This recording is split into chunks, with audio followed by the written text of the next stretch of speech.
Good morning, everyone. Welcome to Unlock the Mysteries of the Afterlife with Dr. Eben Alexander and Karen Newell. I'm Charissa Sims, live event host for Humanities Team, a 501c3 nonprofit organization whose mission is to make conscious living pervasive worldwide by 2040. And I'm coming to you live from Lafayette, Colorado.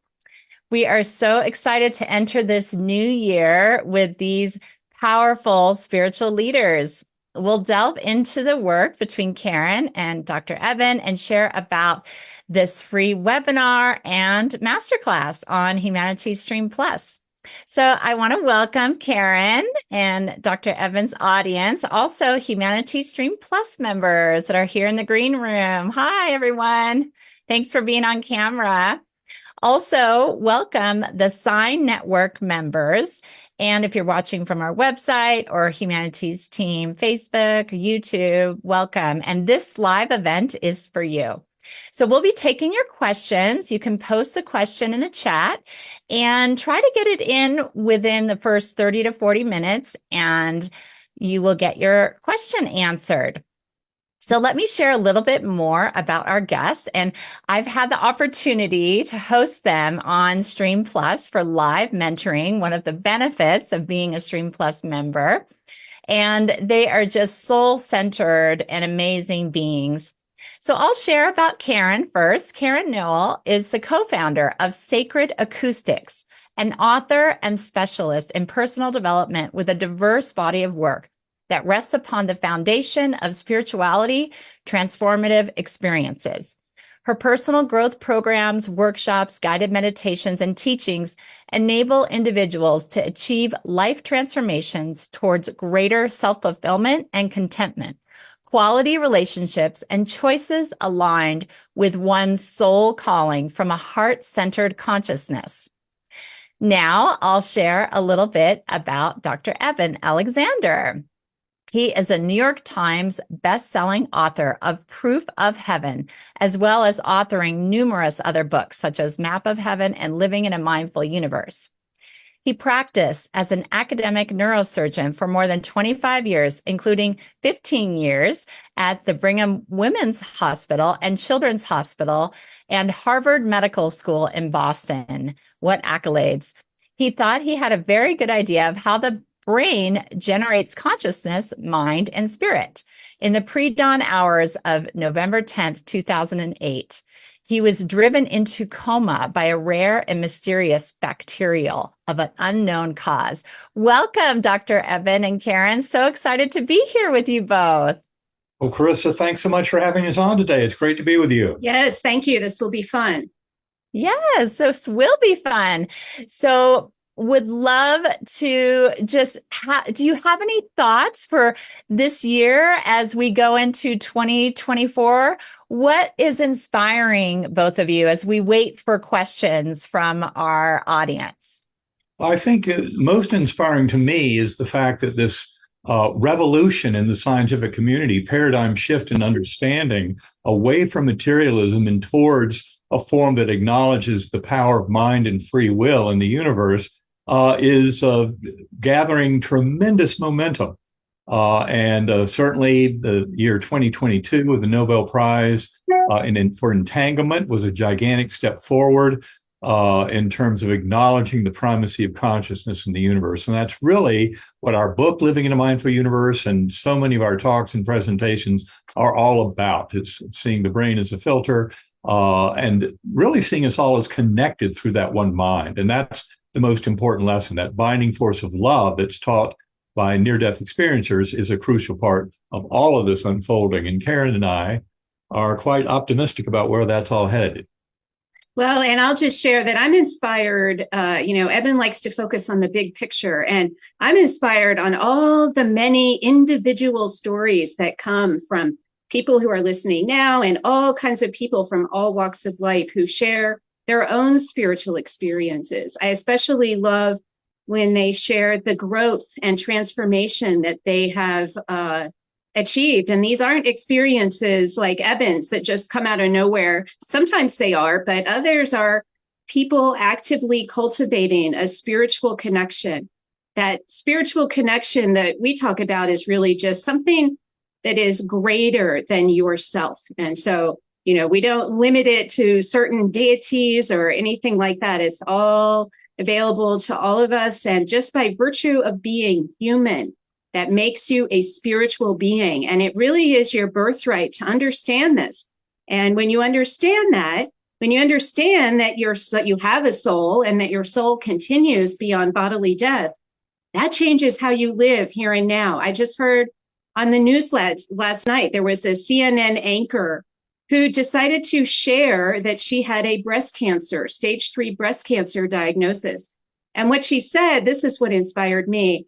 She said, having this diagnosis has suddenly changed how I view life. So isn't it interesting how death, the topic of death, which so many people prefer to avoid, really can help us learn how to live our lives in such a way that when we get to the end of our lives, it really does feel like a celebration, a success, and a journey that was well taken. So that's what we're up to. And we love that more and more people are coming to this realization through their own personal experiences. The most powerful way to learn a lesson is through your own spiritual experience, not just those of others. And so that's what we like to help people do. And that's what we're up to in 2024.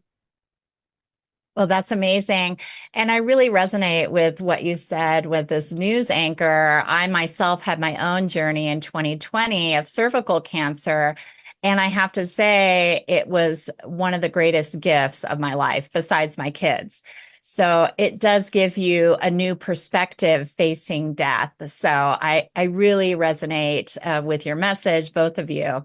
She said, I just want to add, she also used the word gift. She said, she did say gift. Reminded me, she said it was a gift. And the gift is that she now lives her life with much more, understanding that it's going to end, and it's going to end for all of us. But until we get a diagnosis like that, most of us aren't thinking about it. But wow, does it change how you live and look at life and your relationships and everything else. So thank you for sharing your own. Oh, my pleasure. My pleasure. So we do have a question from the audience from Detlef. Can you please reflect on frequency changes over the last 5 years? Wow, that's pretty profound. Can you reflect on that, Dr. Eben or Karen? Reflect on what do you mean? Frequency changes of the universe, of planet Earth. Mm-hmm. I would say, in terms of a spiritual kind of resonance, we're getting much more alignment. There is a tremendous amount of kind of agreement in higher souls, and that ultimately leads to deeper understanding for those of us, in these bodily forms on Earth.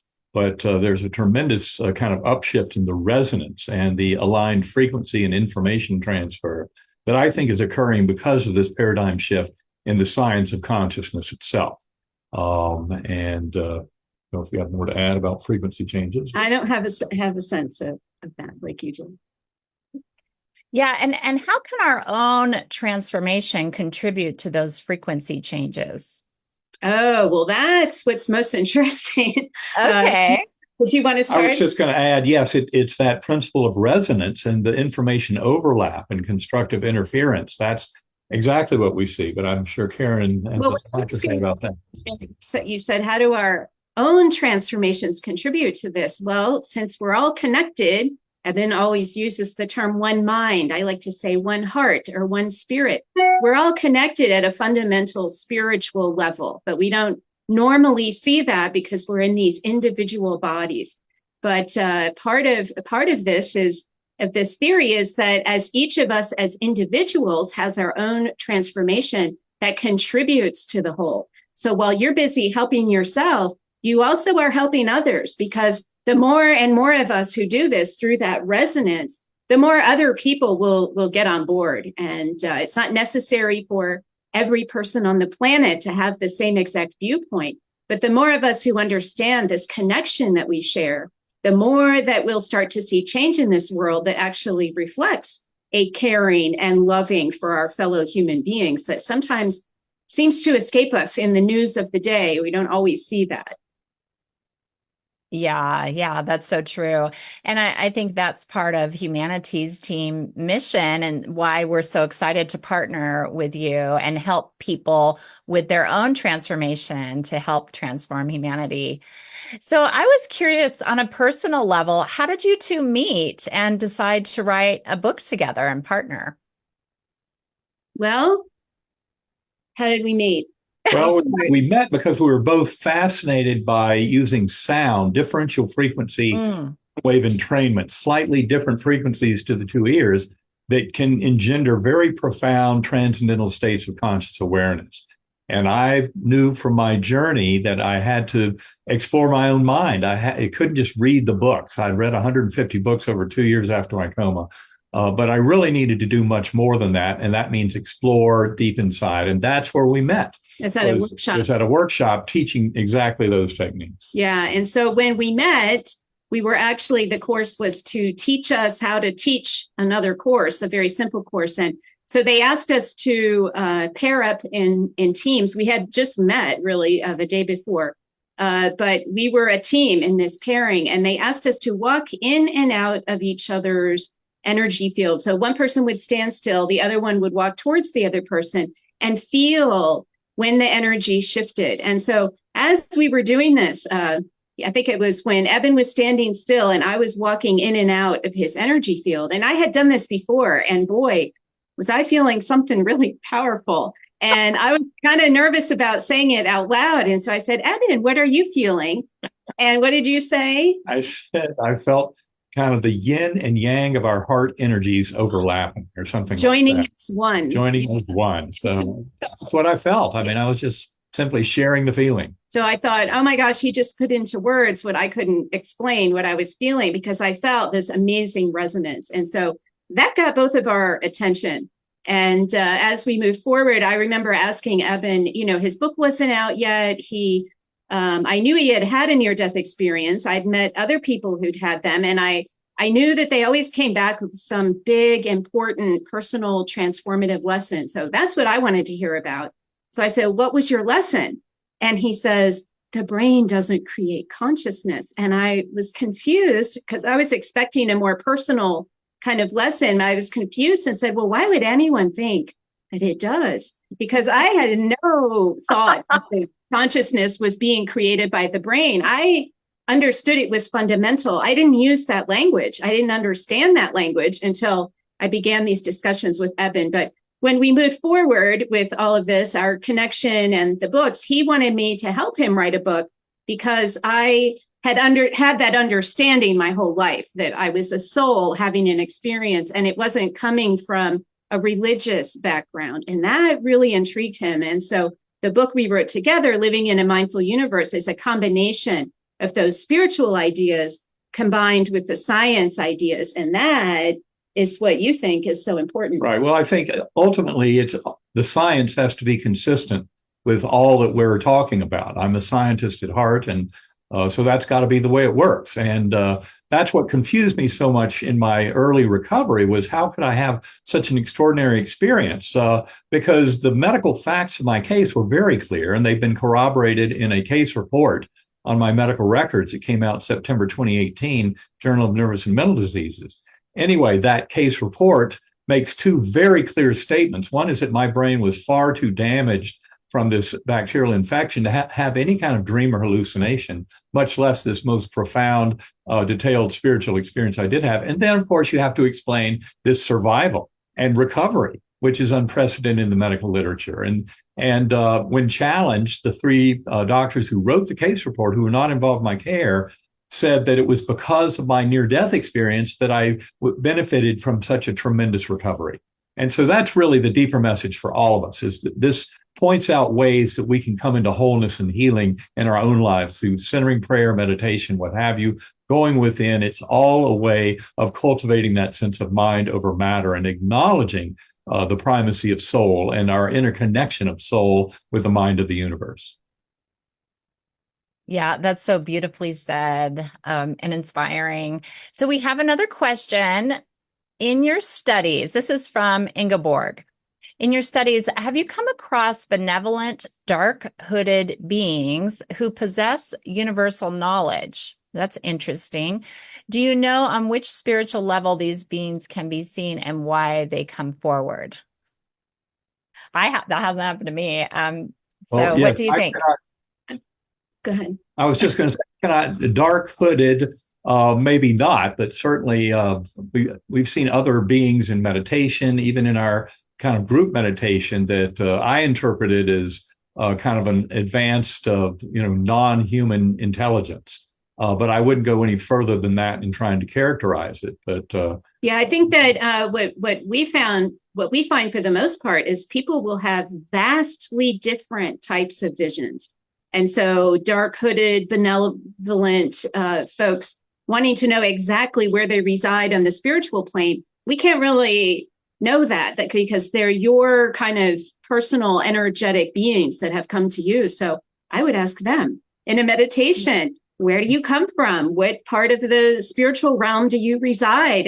And start that dialogue, because we may not ever encounter the same exact beings that others are encountering in their experiences. We find that they're very highly individual experiences, although we can make a lot of, there's a lot of themes, yes, a lot of themes, but it's commonly seen. It's just human lives are different, very different from one another, from different parts of the earth. So it's no wonder our spiritual experiences would also be unique to us. But that's a beautiful connection that you've made. I would encourage the questioner to develop that relationship and see if they can tell you more.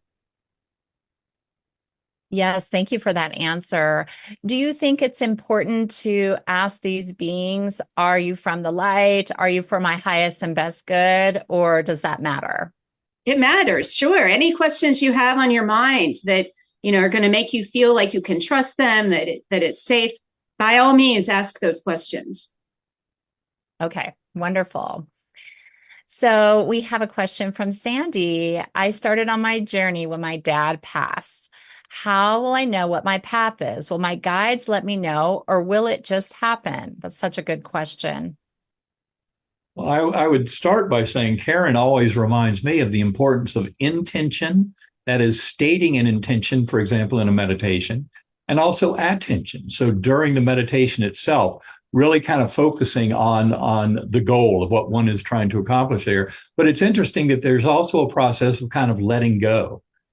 So we go in there with a very strong intention, maybe a request, a query to the spiritual guides, to the universe at large. What do I need to know now? But then we open our minds and kind of let go of the expectation. I think people can get very frustrated kind of trying to build something like this. And that's where it's an interesting dance of the intention, the attention, and yet also a bit of letting go and allowing the universe to show us. And remember, this is not about the ego and its little engagement. So if you have a little monkey mind in your head that keeps on interfering with this kind of work, you're doing it wrong, how come nothing's happening, blah, blah, blah. That ego mind that uses fear and anxiety as its main tools, that is the part we're turning off with meditation. I let my ego mind state a request, make an intention, but then it goes into timeout as I've learned to ride the tones of sacred acoustics to get into deep transcendental states. And that's where I get the answers from the universe. And I think I can add a little more specificity, but I want to clarify. This person was asking, how can I be aligned with my pathway? Was that the basic question? Or how will they know what their path is? Will the guides let her know, or will it just happen? I gotcha. I think that it will be eventually an aha moment. And if you're waiting for some being or guide to tell you specifically what your purpose or pathway is, that could be an exercise in frustration, because I've been through that myself, of really wanting that specificity. What is my purpose? I'll use that word because I feel it's the same as similar to pathway. And how you will know you're on your pathway or fulfilling your purpose is that feeling inside. You'll feel satisfied. You'll feel fulfilled. You'll feel like you're in the flow and everything is going so easily. And if you're not feeling that way, it could be that those blockages that you're coming up against are serving as clues of, don't come this way, go that way instead. It's a tricky balance because sometimes, we want to resist that which is most good for us. So some blockages may be actually opportunities for growth to actually face those things in our comfort zones. But once you're really aligned, when Eben mentioned intention, if your intention is to learn your purpose or learn your pathway, imagine the feeling you would have if that purpose was already being fulfilled. What would that feel like to you? And you can imagine that. You don't have to know it if it hasn't happened. What would it feel like? Make that imagination and make that connection, with your imagination to your intention.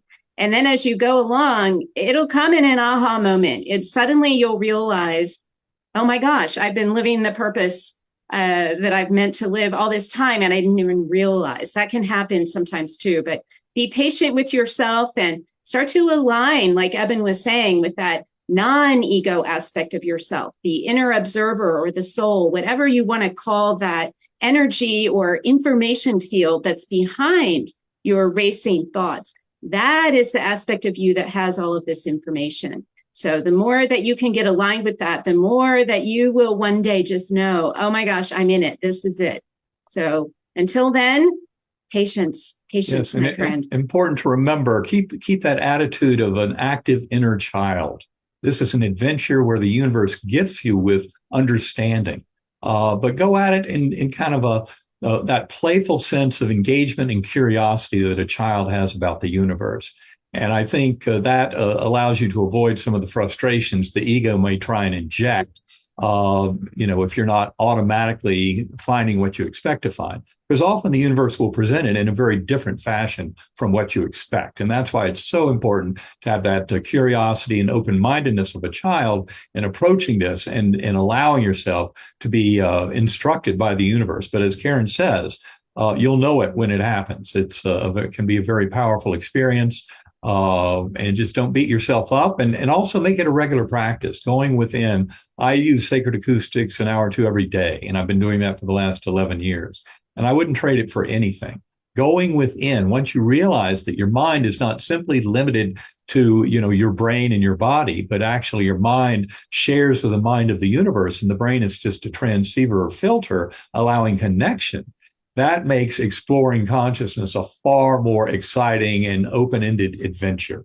And that's what I've found in my use of sacred acoustics, and highly recommend it to everyone else, every sentient being trying to come to a deeper understanding. Yes, thank you for that. I love both of your answers, inspiring, and just that surrender, but also being like a child and curious. So, and you brought up sacred acoustics, wonderful. And there's another question about meditating, because that ties into meditation, right? The acoustics is a way to meditate. Is that correct? Well, yes. When you speak of meditation, I just want to be clear, there's a lot of definitions of what meditation is. And in this context, I would just say that meditation is the act of focusing your mind on something. And so that can be very challenging for especially a Western mind, where we're used to just making lists and, being very active and, planning and such. And getting quiet inside can be quite a challenge. And so these recordings are designed to help people get into that quieter state more easily than regular meditation. There's some lore about Tibetan monks who they spend 10,000 hours in meditation before they're considered to be proficient or expert at it. And most of us in the Western world, that's a career. And so, if it's not really realistic to do that. But when they used these types of recordings, they said, oh my gosh, I could get to the same place in a week that, took me years of regular type of meditation. So yes, they can serve as training wheels. They can also help people focus, reduce anxiety. They can help people sleep. They can help people study, and they can help people engender and induce all manner of spiritual experiences. So some people have used them for out-of-body experience. Others use them to help connect with their guides or potentially a departed loved one. Just really anything you can do in your consciousness these recordings can help you get into a space where it makes it more possible. And I would simply add that in 2011, 3 years after my coma, I was attracted to binaural beat brainwave entrainment because of what I knew neuroscientifically, that every other sound you've ever heard that might have engendered a transcendental state of conscious awareness, every chant, anthem, hymn, what have you, is processed in the acoustic lobes, acoustic cortex in the temporal lobes, circuits that have arisen in the last 2 to 3 million years in Homo sapiens and primates. That's very different from where the sounds of sacred acoustics and other binaural beat brainwave entrainment is processed, way down in the lower brainstem, in circuits that are more than 300 million years old. And I think that's one of the reasons why they can have such a profound effect at generating transcendental states of conscious awareness, separating that sense of consciousness from the brain and body and the sense of here, now, and sense of self. And it's all thanks to this beautiful oscillation in the lower brainstem that these powerful effects can happen. But we've had many a workshop where we've seen people make this kind of progress. There is also a peer-reviewed study supporting sacred acoustics in the use of treatment of anxiety in a busy New York City, Manhattan practice. And that was by Dr. Anna Yusum, Journal of Nervous and Mental Diseases, January of 2020. Peer-reviewed study showing a 26% reduction in anxiety symptoms over 2 weeks versus only a 7% reduction in patients who got standard talk therapy. So just adding the sacred acoustics binaural beats did a tremendous job of enhancing resolution of anxiety. And that was February 2020. I'm sorry, February 2020. Dr. Anna Yusum. Yeah, right. Let me make sure it's correct. Oh, well, thank you for sharing that. And I love how you apply science to this meditation and acoustics. It's wonderful. So if everyone is enjoying what Dr. Eben and Karen are saying, we have an exciting opportunity for a free webinar on demand with Dr. Eben, Karen, and Suzanne Giesman. It's called Wisdom and Guidance from Beyond the Veil. So links will be coming up there on the screen so you can sign up, and it's absolutely free to give you a more in-depth conversation with Dr. Eben and Karen. So let's get back to some of the questions. I have a question from Liz. Is there an average time span of meditating in which one might experience a notable difference? Well, I would say I don't know what the average time is, but there is a vastly wide range of time depending on the individual. And so some people, when they start to meditate or do these kind of techniques, they'll immediately start having experiences. And the rest of us are going, what in the world? But some are just more susceptible to this than others. At the other extreme, you'll have people where they do every technique they could think of and they say, oh, nothing's happening, it's not working. And so the process involves finding those techniques that work best for you. And so that may involve taking different types of courses, trying different sounds, trying different techniques and breathing patterns and so on. There's so many courses out there, and Humanities Team, I know their platform has countless teachers who teach all these many techniques. And so finding those techniques that work best for you is highly important. And for me, it was sound, using binaural beat recordings.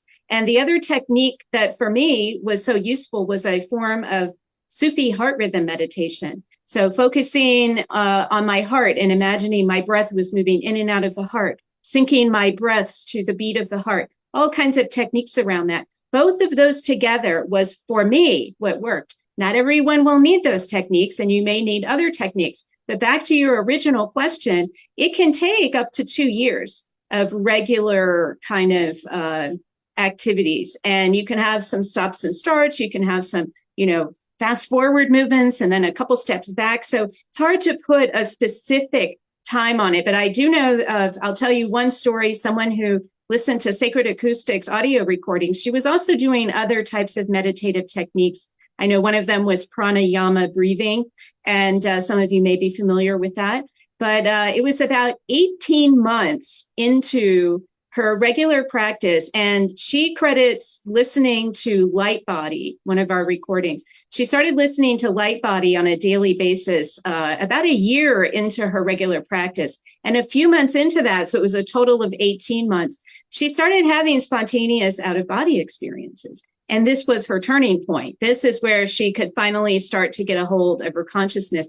But it was a turning point, right? Not an end point. And so that's where, when you're asking the question, when do we get there? You know, it's an ongoing journey. And I think what you're really asking for is, when will I have a turning point where something really amazing happens after putting all of this time and practice in? And, you know, that's why they call it practice, because you have to keep doing it over and over, and not every experience will be the same. But I hope that's helpful, even though I don't have it will take you 6 months and, 2 hours to get there. It's going to be different for all of us, but we're all, really responsible for finding, like I said, those techniques that work best for us, because you might be using techniques that are never going to work for you. And so keep searching, keep looking, and combining different types of methods. Wonderful. I love that. And, someone is asking about where they can get this. I don't know if you want to put your website, the Sacred Acoustics, into the chat, but feel free. So someone's asking where they can get a recording. Well, it's sacredacoustics.com. I'm not in the point where I can type. Oh, okay. Got it. Sorry. Sacredacoustics.com. You'll find, if you put in your email, you'll find, we'll send you a 20-minute Om recording, which some people, that's what they use for their regular practice. And then also look for the Whole Mind Bundle. That's the set of recordings that was used in that psychiatric practice for the pilot study that showed a 26% reduction in anxiety. Those are excellent recordings for beginners to start out, either completely beginner meditators or potentially meditators who just haven't tried binaural beats. Or if you've tried binaural beats, it's a good place to get a feel for what ours can offer, that free 20-minute Om and the Whole Mind Bundle. Keep in mind that Whole Mind Bundle was drastically reduced during the pandemic, including a free option, reduced in price. Thank you, Eben. So it's still available for free, or just $19 if anyone is interested in trying out that Whole Mind Bundle on sacredacoustics.com. Maybe someone else did that. Thank you so much for sharing that. Well, at this point, I'd love to play a clip from Humanities Stream Plus on the masterclass. This is with Dr. Eben Alexander, Unlocking the Intelligence of the Afterlife. So would our technical team be able to play that?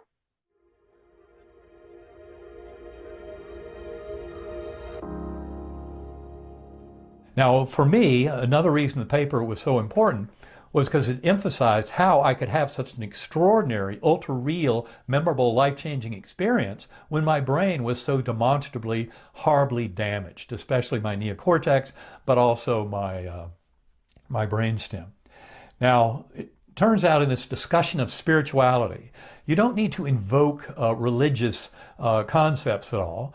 Spirituality, from my perspective, can simply consist of a sense of this one mind, of our connectedness through the mental space, combined with a sense of shared purpose and shared meaning in our lives. For me, those three ingredients alone can give us a very rich sense of spirituality.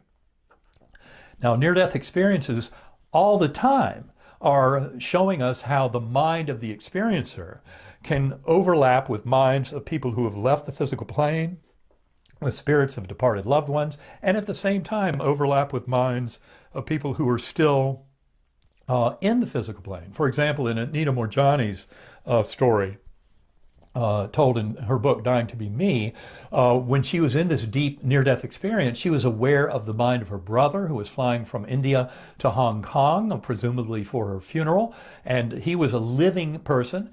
And at the same time, she could also connect with her father's soul. He had already left the physical plane, but he was very instructive to her. But what I'm pointing out here is that mental realm is a kind of an intersection of all of this, the living, the dead, every bit of it. It shows us the deeper nature of our existence and of our sense of awareness. Powerful. Dr. Eben. And that is available for Humanities Stream Plus members, as well as recorded mentoring sessions and other incredible content. So I'd highly encourage you, if you're not a member, to join this year for 2024. So we'll get back to our questions. Did you have any comments about that video, Dr. Eben?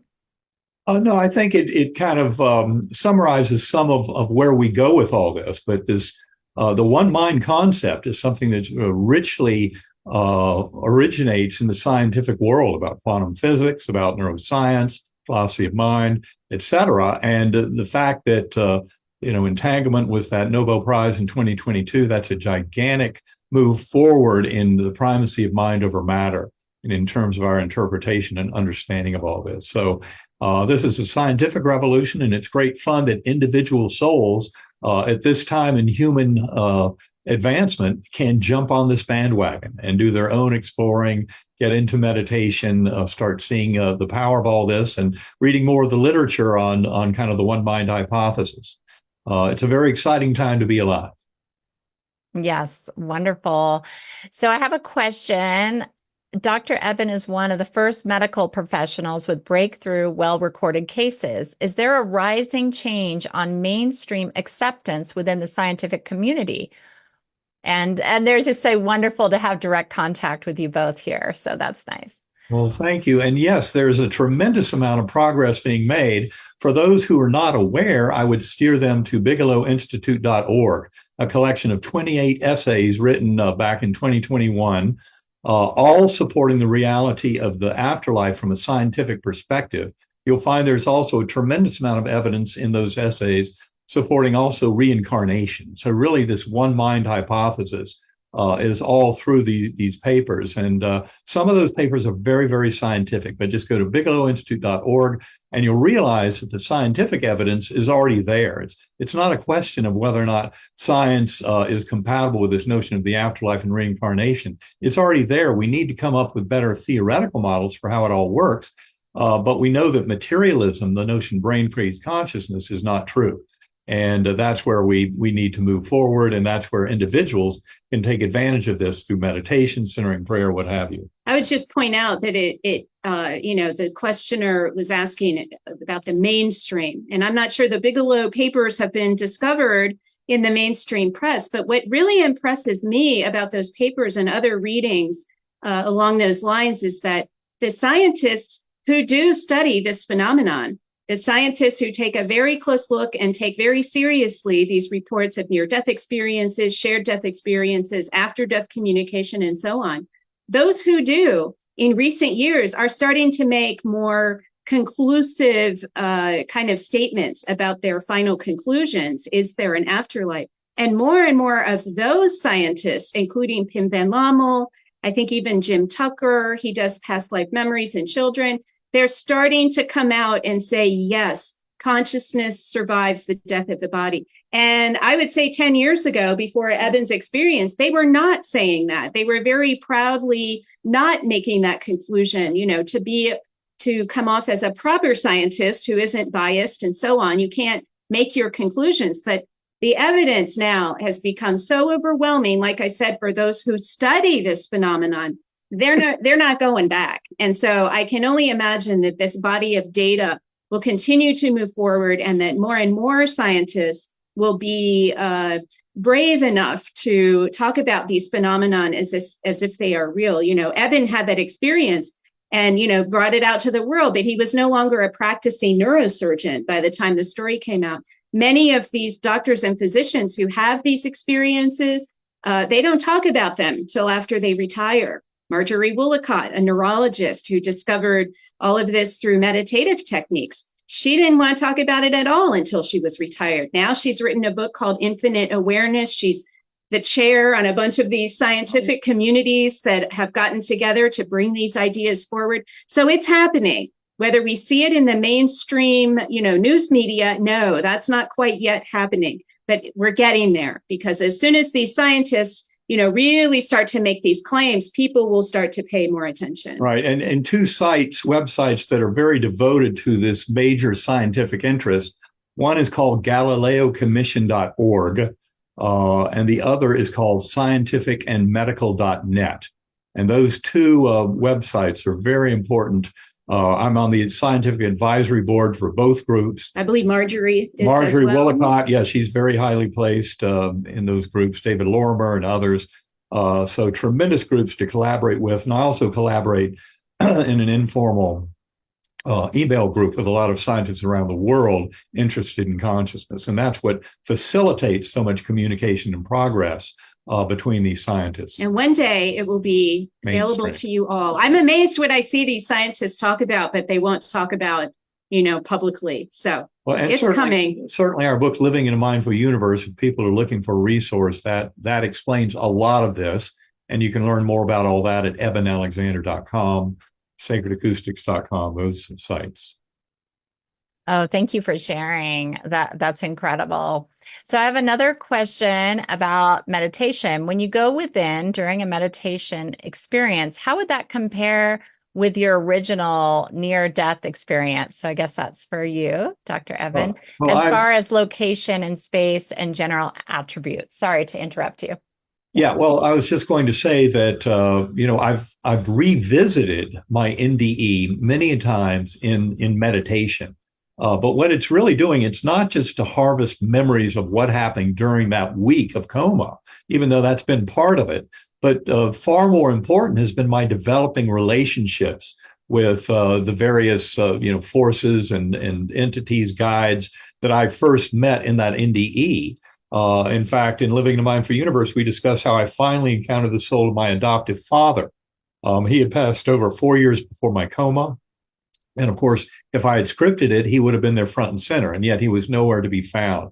And 2.5 years later, in deep meditation, is when I had a profound connection with him and realized why he could not be apparent to me, as he put it, during the NDE, but that he was a huge part of all the events that were unfolding there. But also important to point out that you don't experience the full hyper reality, the more real than real quality of your NDE. Yeah, that was a stunning feature of my NDE, was the ultra reality of it all, that things were so much more dense and information laden, so memorable and transformational, far more than you ever see in this world. And I have not yet in meditation fully encountered that full bore sense of ultra reality that I had in the NDE. And possibly I just have to wait till the next time my brain is that far gone from this world. Maybe not. I keep meditating every day and will do that the rest of my life. Experiences are rich enough without that hyper reality. Yeah. So, totally. And plus I've developed, as I said, a rich relationship with those various forces, with that infinitely loving God force. And those are great sources of kind of validation and fortitude living these lives in this kind of tough world we live in.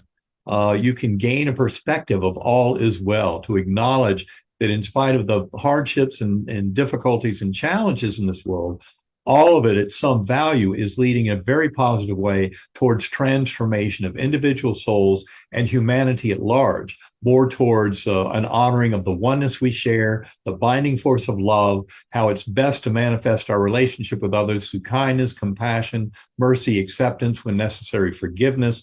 These are the kind of rules of the one mind, and kind of the golden rule being written into the fabric of the universe in the form of life reviews, which are often witnessed as from the perspective of those who are impacted by our thoughts and actions in life. So your life review is not just your little life review, but it's of all the souls that you interacted with in those events of your life. That's why if you hand out a lot of pain and suffering to others, your life review might not be very pleasant, because you have to absorb all that as part of this moving forward in this process of learning, teaching, and growth. Yeah, I really like that question and your answer, because it is interesting for those of us who have not experienced a near death, and to realize that it's like that hyper awareness, but that you can still have like wonderful experiences during meditation, although not the same. So that's really interesting. Well, at this time, I'd like to play a clip from Stream Plus with Karen Newell's masterclass. And it's module 9. It's called Know Yourself as an Eternal Soul. So do you have that clip for us, technical team, Jim?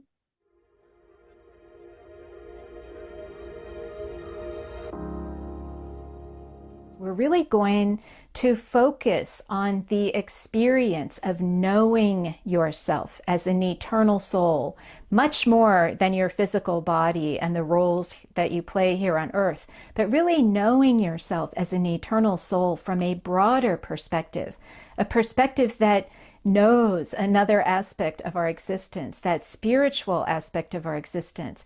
But this knowledge really serves to help us to live our lives here and now. And this intelligence of the afterlife, I like to think, is available within each and every one of us because we've been in the spiritual realm before we came here into these bodies, and we return to the spiritual realm when we are finished with our physical body, but our conscious awareness continues. And this was the exact piece of knowledge that completely transformed Eben after his experience when his body was suffering from bacterial meningoencephalitis. His awareness was having an incredible journey in the spiritual realm.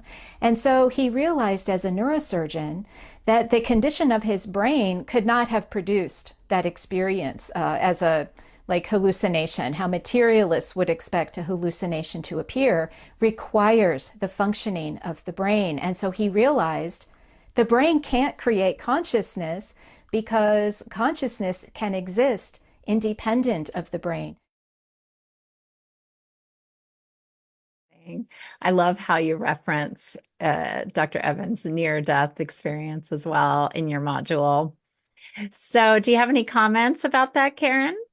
Yeah, well, he's not the only one who has that realization, right? Every single near-death experiencer out there, one of the features that's so common among all of them is they're like, whoa, wait a minute, what is this? This is not the world I'm used to. There is something else going on here, right? That's what they realize by what they call, an awakening, realizing, oh my gosh, there's more to me than what I thought.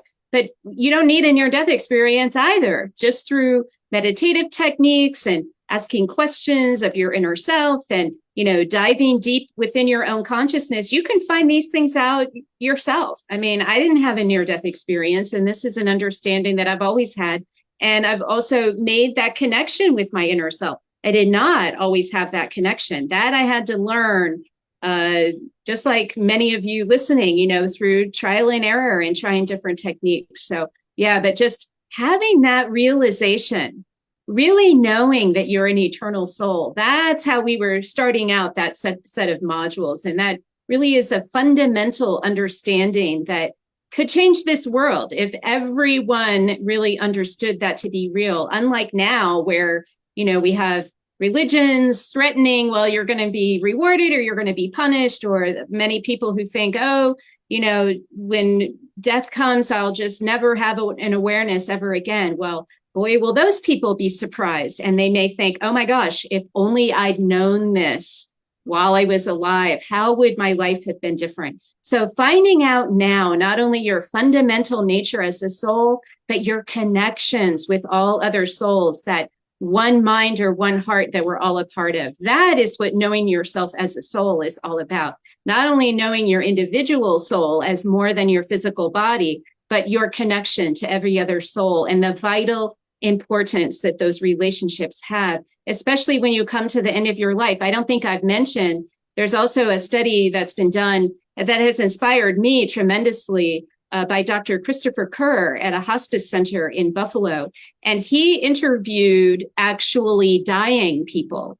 And remarkably enough, 89% of the people in his study had at least one end-of-life dream or vision. They called them dreams when the patient appeared to be asleep. They called them visions when the patient appeared to be awake. But really, he described it as a hypnagogic state, the state between awake and asleep, the exact same state that our sacred acoustics recordings are designed to help induce, where the body is profoundly relaxed, but the mind is aware. And in those states, they start to reconnect with early childhood events. They start to realize the importance of all the relationships they ever had, especially those deep, loving relationships. this is what people are encountering as they're leaving the physical world. They're realizing it's that love between their fellow souls that matters more than anything else. And boy, shouldn't that be a lesson that all of us have now and not on our deathbeds. And so the fascination with what happens when we die is really, it's a reckoning of how did we live? And so this is why we always connect, learning what happens when we die, that we're an eternal soul, that we know ourselves in that way. But how does that change how we live? That's what we can do right here and now, instead of wondering about that time in the future, or the inevitable time in the future, is how do we change our lives so that that moment of death will come as a beautiful reckoning and wonderful celebration of our lives. Yes, what a wonderful reminder of that. And remember, everyone here in the audience, if you're enjoying this conversation, sign up for the free webinar on demand with Dr. Eben and Karen and Suzanne Giesman, and we'll put the link in there below. It's Wisdom and Guidance from Beyond the Veil, so you can sign up for that. And we'll get to some more questions. So is there a time of day when it's easiest to access the beyond? Such a good question. And they get woken up between 2 a.m. and 4 a.m. in the morning to write. Well, 2 to 4 a.m. in the morning is very well known as a time that you can access your most creative kind of thoughts. And I know you wrote Proof of Heaven that way in the early morning. Between midnight and 6 a.m. Yeah, he would just wake up and be driven inspired. to write. Yeah, but in terms of best day, some people talk about, what is it, circadian or Cyrillian? Circadian rhythms. Cyrillian time. Remote viewers. With the galaxy, with the core of the galaxy. It's another way to track time. Sidereal time. Some remote viewer studies have come out to say that a certain time during sidereal time, which doesn't match up with our regular 24-hour day, is the best time to have the most successful remote viewing. So yes, there are some theories out there, but for us, it's more practical. It's what time of day works best for you? What time of day are you not just going to simply fall asleep? If you have the, gift in your schedule to be very flexible, yeah, get up between 2 and 4 a.m. and try to make those connections. But yeah, trial and error will tell you the best time of day that works best for you. We're all unique in that fashion as well, although your waking up to 2 to 4 a.m. is certainly been reported by other folks as well. Yeah, that's wonderful. I had never heard of that time that remote viewers say. That's really interesting. Their logic is it relates to basically how exposed we are to the center of the galaxy, of the Milky Way galaxy. So that's where sidereal time varies day to day. Yes, if people are curious, shifts over throughout the whole day. If people are curious, it's SID. Sidereal. EREAL. Sidereal. At sidereal time, if people want to look that up. Yeah. Okay. Interesting. So here we have a question from Lisa. My parents were so bonded that they died spontaneously within 6 hours of each other. We hear from our mom frequently through a blind autistic man, but not from dad. It's usually for spirits closely bonded in life to separate in the afterlife. So what practices can I employ to communicate with her mom directly instead of through a third party? Great question. Okay, well, this brings up a rather remarkable kind of event when people who are closely bonded like that leave the physical world together. So that's wonderful. I would not assume, however, because you're hearing from your mom and not your dad, that your dad is away from her. I wouldn't make that assumption at all. It could just be that it's not his purpose to share messages. It could be he hasn't, it doesn't have the resonance with that particular autistic medium that you've encountered, but your mother does, right? So I expect that your father might still be available to you, but potentially just not through this particular medium. And I would not assume that your parents are not still together, because it's rather remarkable that they left this world together and would not have some kind of ongoing connection. But the question you ask about making your own connection, Yeah, that can be done. That's not something we're necessarily expert at, although our master class includes Suzanne Giesman, the one that Charissa has been talking about includes Suzanne Giesman, who is an expert at training people and teaching people how to do their own techniques. Our technique that we would recommend is when you go into a meditative state, or it could be as you're falling asleep at night, that's when you're going to naturally get into that hypnagogic state where the physical body is relaxed, but the mind might still be aware. It's really like a dream state. But as you're getting into that kind of relaxed state, imagine the feeling of what it was like to be with your parents. You can do your mother separately from your father. You can do them together.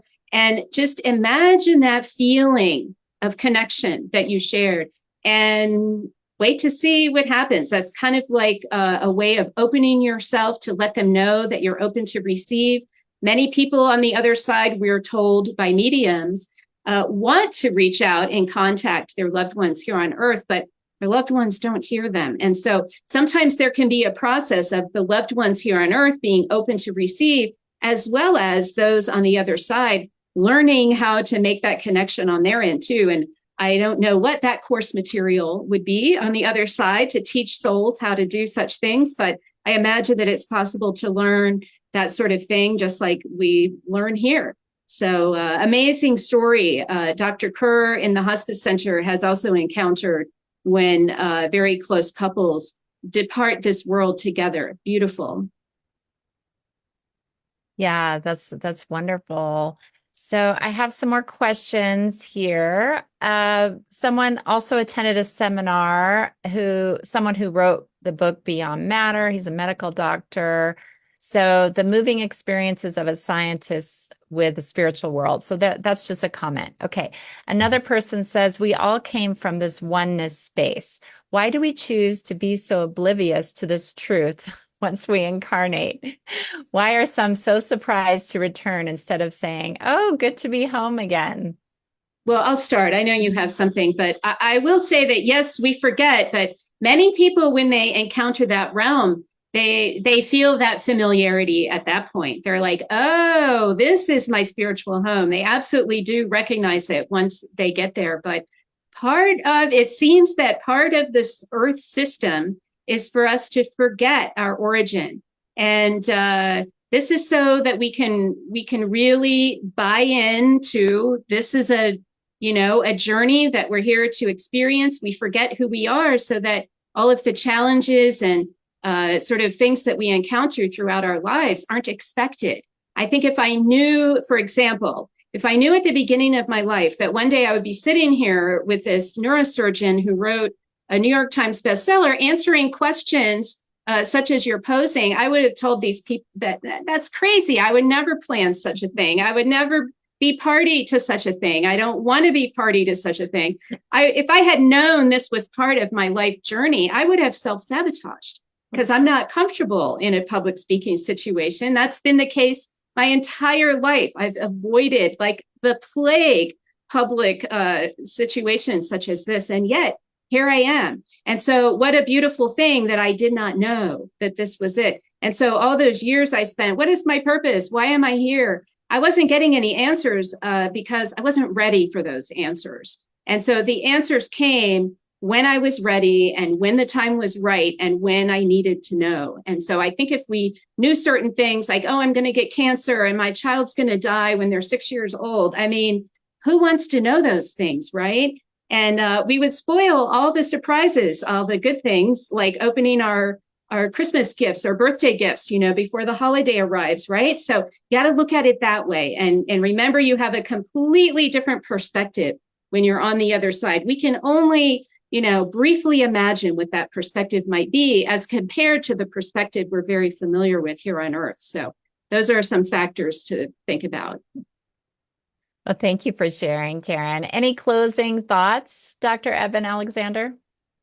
I would simply say that the beauty of this is no soul left behind. This is a revolution for all of humanity. It's a kind of the culmination of more than 5,000 years of human thought. It's a consilience of science and spirituality coming together to teach a much deeper truth about this oneness, this binding force of love, and how we can all come into wholeness through that. Our current world is under a lot of kind of threat because of materialist thinking. That false sense of separation can be very damaging, especially when people mistake, Darwinian evolution and think it's all about competition and don't realize how important collaboration and cooperation are, which are biologists' central principles of the last few decades. So it's really an awakening to the science that supports oneness and the oneness of mind, and really the deep lesson of the golden rule is written into the fabric of the universe through this kind of teaching. So this is where we learn to treat others as we would like to be treated. It's no more complex than that.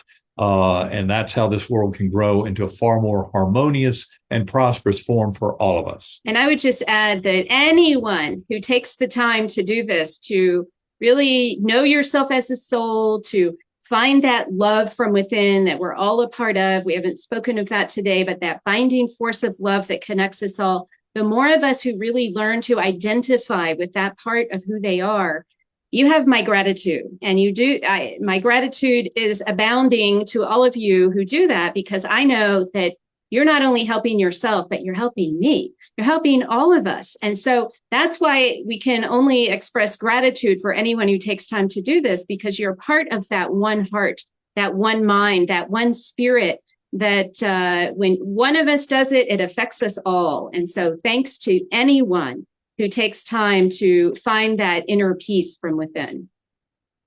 Well, that is such a wonderful way to end this meeting today. Thank you so much for joining us, Karen and Dr. Eben Alexander. And thank you, everyone, for joining us. If you're not a member of Humanities Stream Plus, I highly encourage you to join. Make 2024 the best year yet. And I wanted to thank the production team, Nanette Kennedy, Jim Gray, Garth Catterall, Dee Meyer, Andy Gutsby, Karen Watson, Abby Johnson, and the rest of Humanities team. It's been such a pleasure connecting with you. Have a blessed day.